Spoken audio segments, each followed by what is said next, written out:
ओं नमो भगवते वासुदेवाय। ओं नारायणं नमस्कृतं नरं चैव नरोत्तमं देवीं सरस्वती व्यासं ततो जयमुदीरयेत्। मूकं करोति वाचालं पङ्गुं लङ्घयते गिरिं यत्कृपातमहं वन्दे परमानन्दमाधवं। निगमकल्पतरुर्गलितं फलं सुखमुखादमृतद्रवसंयुतं पिबत भागवतं रसमालयं मुहुरः रसिका भुवि भावुका। नमस्कार सज्जन वृंद। आज अध्याय आम श्रीमद भागवतर ओडिया जगन्नाथ दशकृत ओडिया भागवतर प्रथम स्कंद आज चतुर्थ अध्याय आज आम वर्णना करवा। चतुर्थ अध्याय प्रथम आम देखा तार विषय वस्तु कौन रही। तृतीय अध्याय वर्णना करागला भगवान 22 अवतार संपर्क में विस्तृत भाव में वर्णना करापर सौनक मुनि से सुत मुनि को से पचार जे परीक्षित को किभली भाव में सुकमुनि से भागवत शुणाई। तापर व्यासदेवंकर पुत्र जे कि सुकदेव से गृह बाहरी जापर देवकन्या माने से नदी में स्नान करुले किंतु जो सुकदेव को देखा से स्नान उठी आसी से सुकदेवंकर पछे पछे दौड़ी थे। मात्र तांकर सुकदेवंकर पछे आसी जो व्यासदेव को देखी से लज्जावशत कहीं से जल मध्य पशि जाते। तापर ये जो व्यासदेवंकर पुत्र जो सुकदेव से परीक्षित को जो भागवत से शुणाई से भागवत को व्यासदेव केबे रचना करते। तापर जो देवकन्या माने से जो तांको कौन उत्तर देते जिते व्यासदेव पचारे से देवकन्या माने तांको उत्तर देते जे सुकंक ठारे सांसारिक मोह नहीं, मात्र आपण वृद्ध हेले सुद्धा आपण विषय जड़ित से आम आपण दूरे जाऊँ। तेणु यही भाव में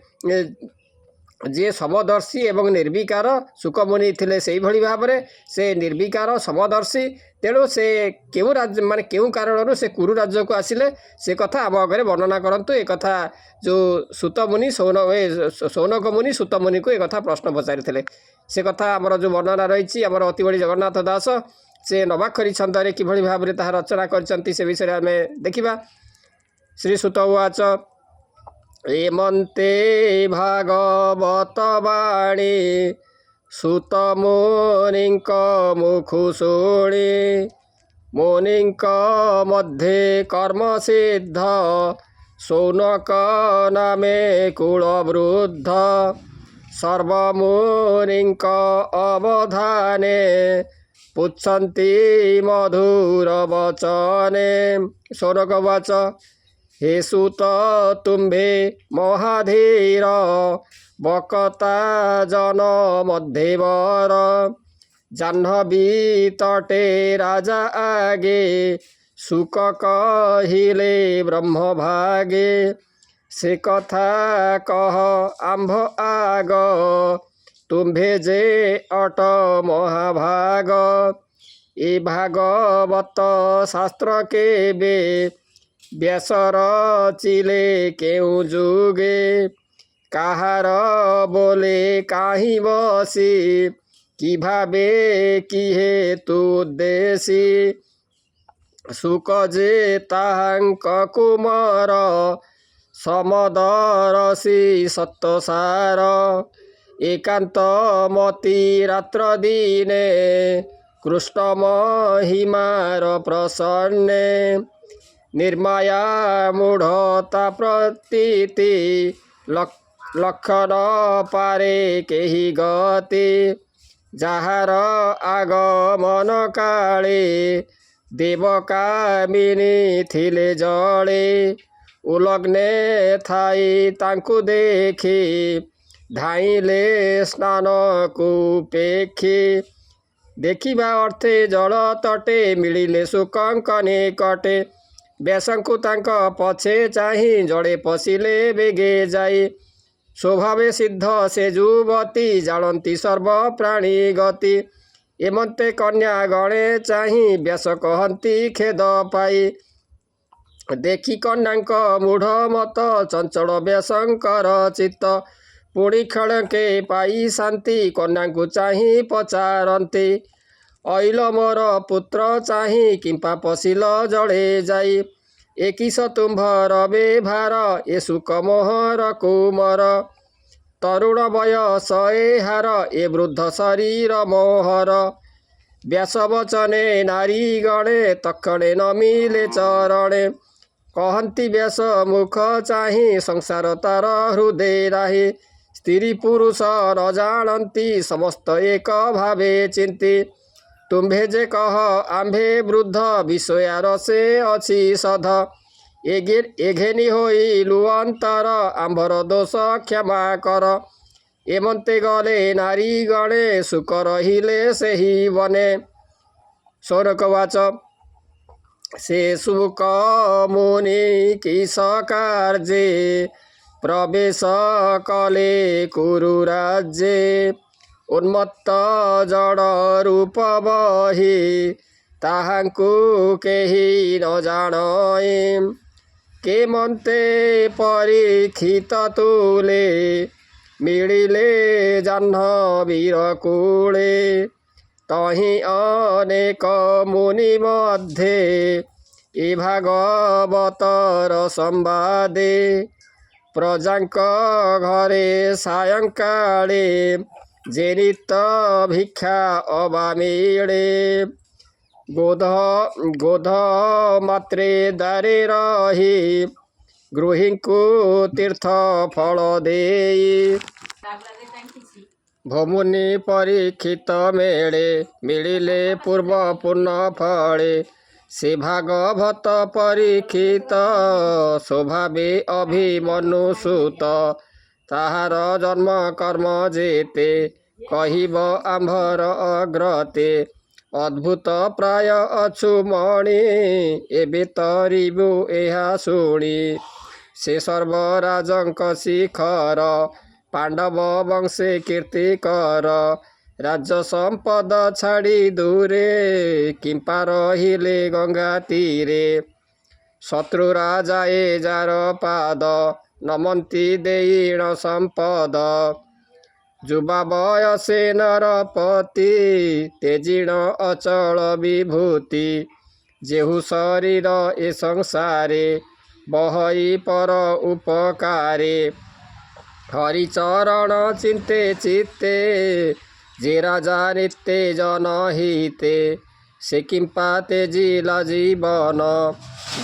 गृहे उपखी धन जन कह कारण किबा अर्थे संशय छाड़ई जे मनते तुम्भे सकल विद्या पार कह संशय जाऊ दूर एमन्ते सौनक वचने सकल मुनि अनुमाने सुतवाच कहन्ति सुत ब्रह्म ऋषि मुनि को प्रसन्ने प्रशंसी सकल शुण सकल मुनि जन कृष्णर चरित विधान द्वितीय जुग भोग अन्ते दापर जुग उपगते विष्णुर अंशे व्यास मुनि जन्मिले नर देह घेनी पराशरंक बिरजु जुते जोजन गंधा गर्भगते से एक दिने प्रातः काले स्नान सारी गंगा जले एकांते बदरिकाश्रमे बसिल निश्चल आसने पर से न जाने सकल शास्त्र प्रमाणे से काल पुरुषर बळे जुगे उड़ंती अंतराळे ताहांकु न देखन्ति केही ब्रह्मांड मध्ये देह बही प्राणीक बल नित्य हरे जुग स्वभाव अनुसारे कलियागमे प्राणींकर एमंत होइब व्यवहार श्रद्धा छाड़िबे अति दूर दुर्बल होइब शरीर बुद्धि होइब लोभे ग्रास स्वभावे अल्प आयुष दुर्भाग्य होइबे सकले इहा जानिले जोग बले ब्राह्मण आदि चारि वर्णे कଳି बंचिबे जेउ धर्मे वेद उचित शुद्ध कर्म आश्रमे भिन्न भिन्न धर्म जीवर साध कर्म करी जेमन्ते विष्णु माया तरी धर्म साधिब यज्ञ मते एमन्ते भाड़ी मुनि चित्ते एक वेद को चारि खंडे ଯଜ୍ଞଭିୟାଣ କର୍ମକାଣ୍ଡେ ରୁକ ଯଜୁଷାମ ଅଥର୍ବ ଏ ରୂପେ କରି ଭିନ୍ନ ଭାବ ପଞ୍ଚମ ବେଦ ଇତିହାସ ଯେହୁ ପୁରାଣେ ଅଷ୍ଟାଦଶ ପଇଳ ମୁନିଙ୍କୁ ଆଣିଲେ ପ୍ରଥମ ବେଦ ପଢ଼ାଇଲେ ଜୈମିନୀଙ୍କୁ ଦେଲେ ସାମ ଯଜୁଙ୍କୁ ବୈଶ ବୈପାନ ଅଙ୍ଗିରା ମୁନି ଅଥର୍ବଣେ ମୋ ପିତାର ମହର ଶଣେ ପୁରାଣ ଅଷ୍ଟାଦଶ ଦେଲେ ଏମନ୍ତ କର୍ମ ସମ୍ପାଦିଲେ ସେ ଶିଷ୍ୟ ବିଚାରି ନିଶ୍ଚଳେ ବେଦ ବୃକ୍ଷକୁ ଯୋଗ ବଳେ ଅନେକ ଶାଖା ଭିଆଇଲେ ଶିଷ୍ୟେ ପ୍ରଶିଷ୍ୟେ ଶିକ୍ଷା ଦେଲେ ଅଳ୍ପ ବୁଦ୍ଧିର ନର ଯେତେ ବେଦ ଧଇଲେ ଦୃଢ଼ ଚିତ୍ତେ ସ୍ତ୍ରୀ ଶୂଦ୍ର ଜନ୍ମ ଏ ଜଗତେ ଯୋଗ୍ୟ ନୁହନ୍ତି ବେଦ ପଥେ ତାହାଙ୍କୁ ନିସ୍ତାରଣ ଅର୍ଥେ ଉପାୟ ଚିନ୍ତି ଦୟା ଚିତ୍ତେ ବୁଦ୍ଧି ମନ୍ଥନେ ବେଦ ଗ୍ରନ୍ଥି ବୁଦ୍ଧି ମନ୍ଥନେ ବେଦ ମନ୍ଥି ଭାରତ ପଦ ବନ୍ଧେ ଗ୍ରନ୍ଥି ବେଦୁ ଉଦ୍ଧରି ସାର ଅର୍ଥ ପୁରାଣ ସୃଜିଲେ ଭାରତ ପ୍ରାଣୀଙ୍କି ନିସ୍ତାରି ଏ ମନ୍ତେ କାନନେ ମିଳିଲେ ନିଶ୍ଚିନ୍ତେ ଆଶ୍ରିତ ସରସ୍ୱତୀ କୂଳେ ମନ ନ ରହି ନିଶ୍ଚଳେ ଯୋଗ ନ ପାରେ ଚିତ୍ତ ଧରି ଚଞ୍ଚଳେ ଏମନ୍ତ ବିଚାରି ଅତି କଷ୍ଟରେ ବେଦ ଘେନି ଗୁରୁ ଅନଳେ ଚିତ୍ତ ଘେନି ଯେବା ଭାରତ କଲି ସାର ସ୍ତ୍ରୀ ଶୂଦ୍ର ମଜିଣ ନିସ୍ତାର ତେବେ ନିର୍ମଳ ନୋହେ ମନ ଚିନ୍ତା ଅନଳେ ଛନ୍ନ ଛନ୍ନ ଏ ମନ ଧରିବି କେମନ୍ତେ ନିଶ୍ଚଳ କରି ଜ୍ଞାନ ପଥେ କରିବି ଭାଗବତ ଧର୍ମ ଯେଣେ ନ ଲାଗେ ମାୟା ଭ୍ରମ ଏମନ୍ତ ହୃଦୟରେ ବିଚାରି ମନକୁ ନ ପାରନ୍ତି ଧରି ଏମନ୍ତ ସମୟେ ନାରଦ ଆସନ୍ତେ ଶୁଭେ ବୀଣାବାଦ ତକ୍ଷଣେ ସରସ୍ୱତୀ ତଟେ ମିଳିଲେ ବ୍ୟାସଙ୍କ ନିକଟେ ନାରଦ ଆଗମନ ଦେଖି ତକ୍ଷଣେ ଆସନ ଉପେକ୍ଷି କେତେ ହେ ଦୂରୁ ଆଗ ସରି ନାରଦ କରେ କର ଧରି ବସାଇ ଉତ୍ତମ ଆସନେ ପୂଜିଲେ ଅତିଥି ବିଧାନେ ସେ ବ୍ୟାସ ନାରଦର ପାଦେ ସୁଜନେ ପ୍ରଣମ ଆନନ୍ଦେ ଯାହା ଚିନ୍ତିଲେ ପାପ ନାଶ ନମଇ ଜଗନ୍ନାଥ ଦାସ। ଇତି ଶ୍ରୀମଦ୍ଭାଗବତେ ମହାପୁରାଣେ ପରମହଂସାଂ ସଂହିତାୟାଂ ବୈୟାସିକାଂ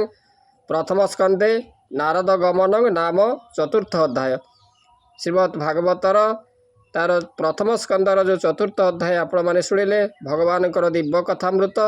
ଆଜି ପାଇଁ ରହୁଛି। ଓಂ ନମୋ ଭଗବତେ ବାସୁଦେବାୟ।